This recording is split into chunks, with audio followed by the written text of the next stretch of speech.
मधुबन के बाबा, मधुबन के बाबा मुरली वाले, आपका क्या कहना, आपका क्या कहना। ओम शांति। आज 10 फरवरी 2025 के साकार मधुर महावाक्य हैं।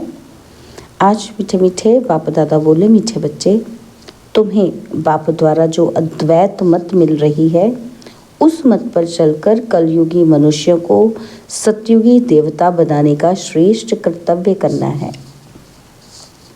बाबा ने कहा, मीठे बच्चे, तुम्हें बाप द्वारा जो अद्वैत मत मिल रही है, उस मत पर चलकर कलयुगी मनुष्यों को सतयुगी देवता बनाने का श्रेष्ठ कर्तव्य करना है। बाबा ने आज प्रश्न पूछा कि सभी मनुष्य मात्र दुखी क्यों बने हैं, उसका मूल कारण क्या है। तो उत्तर में बाबा ने समझाया कि रावण ने सभी को श्रापित कर दिया है, इसलिए सभी दुखी बने हैं। बाप वर्षा देता और रावण श्राप देता, यह भी दुनिया नहीं जानती। बाप ने वर्षा दिया तब तो भारतवासी इतने सुखी स्वर्ग के मालिक बने, पूज्य बने। श्रापित होने से पुजारी बन जाते हैं।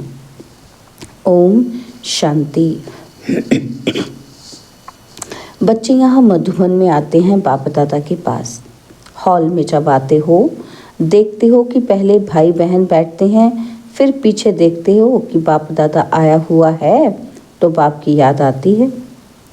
तुम हो प्रजापिता ब्रह्मा के बच्चे, ब्राह्मण और ब्राह्मणियाँ। वह ब्राह्मण तो ब्रह्मा बाप को जानते ही नहीं हैं, तुम बच्चे जानते हो। जब बाप आते हैं तो ब्रह्मा विष्णु शंकर भी ज़रूर चाहिए। कहते ही हैं त्रिमूर्ति शिव भगवान उवाच। अब तीनों द्वारा तो नहीं बोलेंगे ना, तो यह बातें अच्छी रीति बुद्धि में धारण करनी है। बेहद के बाप से ज़रूर स्वर्ग का वर्षा मिलता है, इसलिए सभी भक्त भगवान से क्या चाहते हैं? जीवन मुक्ति। अभी है जीवन बंध। सभी बाप को याद करते हैं कि आकर इस बंधन से मुक्त करो। अभी तुम बच्चे ही जानते हो कि बाबा आया हुआ है, कल्प कल्प बाप आते हैं, पुकारते भी हैं तुम माता पिता, परंतु इसका अर्थ तो कोई भी नहीं समझते। निराकार बाप के लिए समझ लेते हैं, गाते हैं, परंतु मिलता कुछ भी नहीं है। अभी तुम बच्चों को उनसे वर्षा मिलता है, फिर कल्प बाद मिलेगा। बच्चे जानते हैं बाप आधा कल्प के लिए आकर वर्षा देते हैं और रावण फिर श्राप देते हैं। यह भी दुनिया नहीं जानती कि हम सभी श्रापित हैं। रावण का श्राप लगा हुआ है, इसलिए सभी दुखी हैं। भारतवासी सुखी थे। कल इन लक्ष्मी नारायण का राज्य भारत में था। देवताओं के आगे माथा टेकते हैं, पूजा करते हैं, परंतु सतयुग कब था ये किसी को पता ही नहीं। अब देखो, लाखों वर्ष की आयु सिर्फ सतयुग की दिखा दी है, और फिर त्रेता की, द्वापर कलयुग की। उस हिसाब से मनुष्य कितने ढेर हो जाएं। सिर्फ सतयुग में ही ढेर मनुष्य हो जाएं, कोई भी मनुष्य की बुद्धि में नहीं बैठता है। बाप बैठ समझाते हैं कि देखो, गाया भी जाता है 33 करोड़ देवताएं होते हैं, ऐसे थोड़े वे कोई लाखों वर्ष में हो सकते हैं। तो यह भी मनुष्यों को समझाना पड़े। अभी तुम समझते हो कि बाबा हमको स्वच्छ बुद्धि बनाते हैं, रावण मलेश बुद्धि बनाते हैं। मुख्य बात तो ये है, सतयुग में है पवित्र, यहाँ है अपवित्र। यह भी किसी को पता नहीं है कि राम राज्य कब से कब तक, रावण राज्य कब से कब तक होता है। समझते हैं यहाँ ही राम राज्य भी है, रावण राज्य भी है। अनेक मत मतांतर है ना, जितने हैं मनुष्य उतनी है मतें। अभी यहाँ तुम बच्चों को एक अद्वैत मत मिलती है जो बाप ही देते हैं। तुम अभी ब्रह्मा द्वारा देवता बन रहे हो। देवताओं की महिमा गाई जाती है कि सर्वगुण संपन्न, 16 कला संपूर्ण है, तो वह भी मनुष्य की महिमा गाते हैं। क्यों? ज़रूर फर्क होगा ना। तो अभी तुम बच्चे भी नंबरवार पुरुषार्थ अनुसार मनुष्य को देवता बनाने का कर्तव्य सीखते हो। कलयुगी मनुष्य को तुम सतयुगी देवता बनाते हो, अर्थात शांति धाम ब्रह्मांड का और विश्व का मालिक बनाते हो। यह तो शांति धाम नहीं है ना, यहाँ तो कर्म जरूर करना पड़े। वह है स्वीट साइलेंस होम। अभी तुम समझते हो हम आत्माएं स्वीट होम ब्रह्मांड के मालिक हैं। वहाँ दुख सुख से न्यारे रहते हैं और फिर सत्युग में विश्व के मालिक बनते हैं। अभी तुम बच्चे लायक बन रहे हो। एम ऑब्जेक्ट एक्यूरेट सामने खड़ी है। तुम बच्चे हो योग बल वाले, वह है बाहुबल वाले। तुम भी हो युद्ध के मैदान पर, परंतु तुम हो डबल अहिंसक, वह है हिंसक। हिंसा काम कटारी को कहा जाता है। सन्यासी भी समझते हैं कि ये हिंसा है, इसलिए पवित्र बनते हैं। परंतु तुम्हारे सिवाय बाप के साथ प्रीत कोई की है ही नहीं। आशिक माशूक की प्रीत होती है ना, वह आशिक माशूक तो एक जन्म के गाए जाते हैं। तुम सभी हो माशूक, मुझ माशूक के आशिक। भक्ति मार्ग में मुझ एक माशूक को याद करते आए हो। अब मैं कहता हूँ कि ये अंतिम जन्म सिर्फ पवित्र बनो और यथार्थ रीति याद करो, तो फिर याद करने से ही तुम छूट जाएंगे।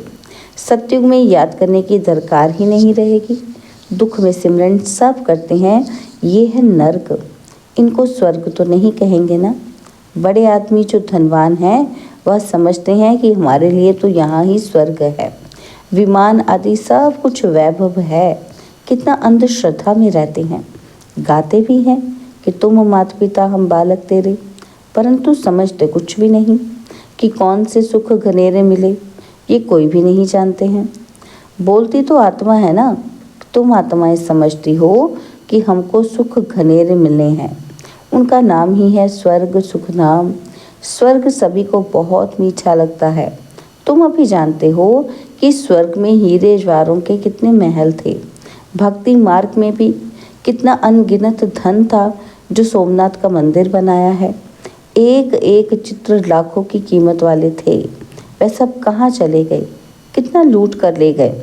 मुसलमान जो जाए मस्जिद आदि में लगाया, इतना था धन था। अभी तुम बच्चों की बुद्धि में है कि हम बाप द्वारा फिर से स्वर्ग के मालिक बनते हैं। हमारे महल सोने के होंगे, दरवाज़ों पर भी जड़ित लगी हुई होगी। जैनियों के मंदिर भी ऐसे बने हुए होते हैं। अब हीरे आदि तो नहीं है ना कि जो पहले थे। अभी तुम जानते हो कि हम बाप से स्वर्ग का वर्षा ले रहे हैं। शिव बाबा आते भी भारत में ही हैं। भारत को ही शिव भगवान से स्वर्ग का वर्षा मिलता है। क्रिश्चियन भी कहते हैं कि क्राइस्ट से 3000 वर्ष पहले भारत हेवन था। राज्य कौन करते थे ये किसी को पता नहीं है। बाकी ये समझते हैं कि भारत बहुत पुराना है, तो यही स्वर्ग था ना। बाप को कहते भी हैं हेवनली गॉड फादर, अर्थात हेवन स्थापन करने वाला फादर। ज़रूर फादर आए होंगे, तब तुम स्वर्ग के मालिक बने होंगे। हर 5000 वर्ष बाद स्वर्ग के मालिक बनते हो, तो फिर आधा कल्प बाद रावण राज्य शुरू होता है। चित्रों में ऐसा क्लियर कर दिखाओ जो लाखों वर्ष की बात बुद्धि से ही निकल जाए। लक्ष्मी नारायण कोई एक नहीं, इन्हों की डिनाइस्टी होगी ना, और फिर उन्हों के बच्चे राजा बनते होंगे। राजाएं तो बहुत बनते हैं ना, सारी माला बनी हुई है। माला को ही सिमरन करते हैं ना। जो बाप के मददगार बन बाप की सर्विस करते हैं, उन्हों की ही माला बनती है। जो पूरा चक्र में आते पूज्य पुजारी बनते हैं, उन्हों का ये यादगार है। तुम पूज्य से पुजारी बनते हो तो फिर अपनी माला को बैठ पूजते हो। पहले माला पर हाथ लगाकर फिर माथा टेकेंगे, पीछे माला को फेरना शुरू करते हैं। तुम भी सारा चक्र लगाते हो, फिर शिव बाबा से वर्षा पाते हो। यह राज तुम ही जानते हो। मनुष्य तो कोई किसी के नाम पर, कोई किसी के नाम पर माला फेरते हैं, जानते कुछ भी नहीं। अभी तुमको माला का सारा ज्ञान है और कोई को ज्ञान नहीं। क्रिश्चियन थोड़ी समझती हैं कि ये किसकी माला फेरते हैं। यह माला है ही उन्हों की जो बाप के मददगार बन सर्विस करते हैं। इस समय सब पतित हैं। जो पावन थे वो सब यहाँ आते आते अब पतित बने हैं और फिर नंबरवार सब जाएंगे। नंबरवार आते हैं, नंबरवार जाते हैं। कितनी समझने की बातें हैं। यह झाड़ है, कितने टाल टालियाँ मठ पंथ हैं। अब ये सारा झाड़ खलास होना है और फिर तुम्हारा फाउंडेशन लगेगा। तुम हो इस झाड़ के फाउंडेशन। उसमें सूर्यवंशी चंद्रवंशी दोनों हैं। सतयुग त्रेता में जो राज्य करने वाले थे उनका अभी धर्म ही नहीं है, सिर्फ चित्र है। जिनके चित्र हैं उनकी बायोग्राफी को तो जानना चाहिए ना। कह देते फलानी चीज़ लाखों वर्ष पुरानी है। अब वास्तव में पुराने से पुराना है आदि सनातन देवी देवता धर्म। उनके आगे तो कोई चीज़ हो नहीं सकती। बाकी सब 2500 वर्ष की पुरानी चीज़ें होंगी। नीचे से खोद कर निकालते हैं ना। भक्ति मार्ग में जो पूजा करते हैं वह पुराने चित्र निकालते हैं, क्योंकि अर्थक्वेक में सब मंदिर आदि गिर पड़ते हैं और फिर नए बनते हैं। हीरे सोने आदि की खानियाँ जो अभी खाली हो गई हैं वो फिर वहाँ भरतू हो जाएंगी। ये सब बातें अभी तुम्हारी बुद्धि में है ना। बाप ने वर्ल्ड की हिस्ट्री ज्योग्राफी समझाई है। सतयुग में कितने थोड़े मनुष्य होते हैं, फिर वृद्धि को पाते हैं। आत्माएं सब परम धाम से आती रहती हैं। आते आते झाड़ बढ़ता है और फिर जब झाड़ जड़ जड़ी भूत अवस्था को पाता है तो कहा जाता है कि राम गयो रावण गयो, जिनका बहु परिवार है। अनेक धर्म है ना। हमारा परिवार कितना छोटा है। यह सिर्फ ब्राह्मणों का ही परिवार है और वह कितने अनेक धर्म हैं। जनसंख्या बतलाते हैं ना, तो वह सब है रावण संप्रदाय और ये सब जाएंगे, बाकी थोड़े रहेंगे। रावण संप्रदाय फिर स्वर्ग में नहीं आएंगे, सब मुक्ति धाम में ही रहेंगे। बाकी तुम जो पढ़ते हो वह नंबरवार आएंगे स्वर्ग में। अभी तुम बच्चों ने समझा है कि कैसे वह निराकारी झाड़ है। यह मनुष्य सृष्टि का झाड़ है। यह तुम्हारी बुद्धि में है।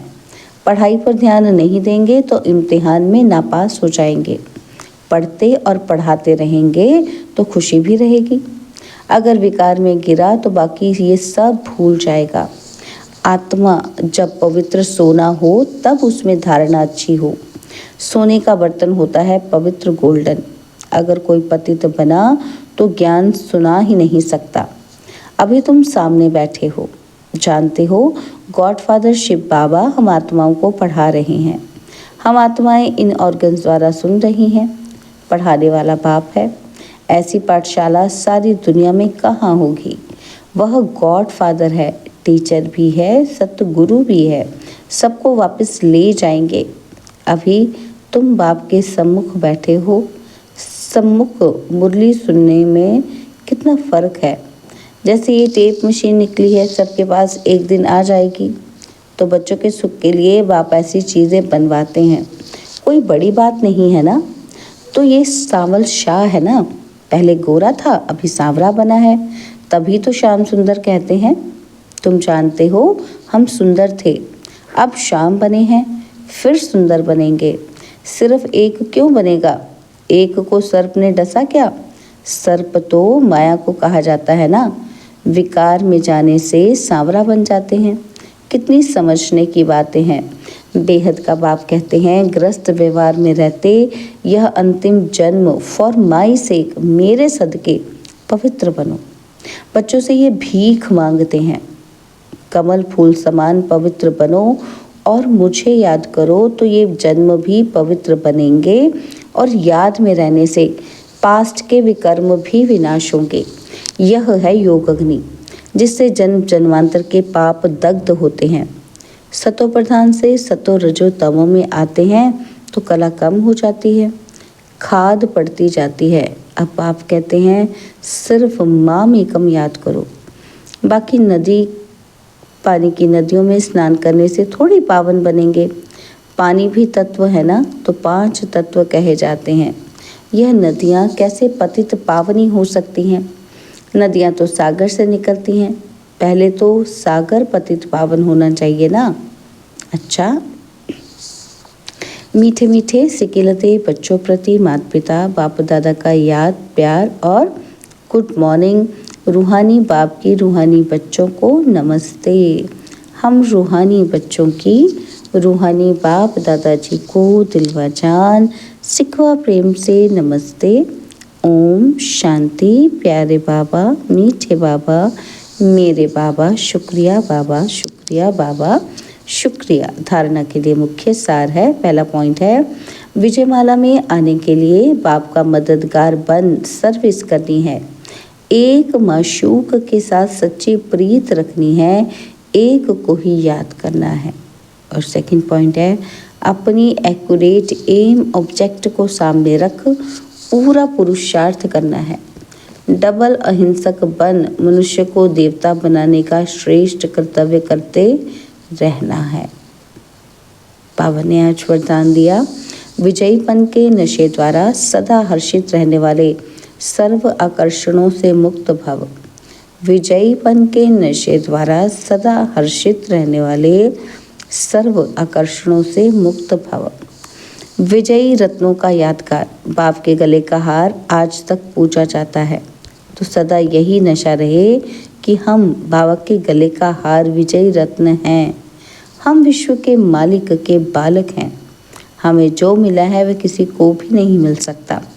ये नशा और खुशी स्थायी रहे तो किसी भी प्रकार की आकर्षण से परे रहेंगे। जो सदा विजयी हैं वो सदा हर्षित हैं, एक बाप की याद के ही आकर्षण में आकर्षित हैं। स्लोगन है, एक के अंत में खो जाना अर्थात एकांतवासी बनना। एक के अंत में खो जाना अर्थात एकांतवासी बनना। तो बाबा ने अव्यक्त इशारे दिए कि एकांत प्रिय बनो, एकता और एकाग्रता को अपनाओ। अभी सब मिलकर एक दो की हिम्मत बढ़ा के ये संकल्प करो कि अब समय को समीप लाना ही है, आत्माओं को मुक्ति दिलानी ही है। लेकिन ये तब होगा जब सोचने को स्मृति स्वरूप में लाएंगे। जहाँ एकता और दृढ़ता है वहाँ असंभव भी संभव हो जाता है। ओम शांति।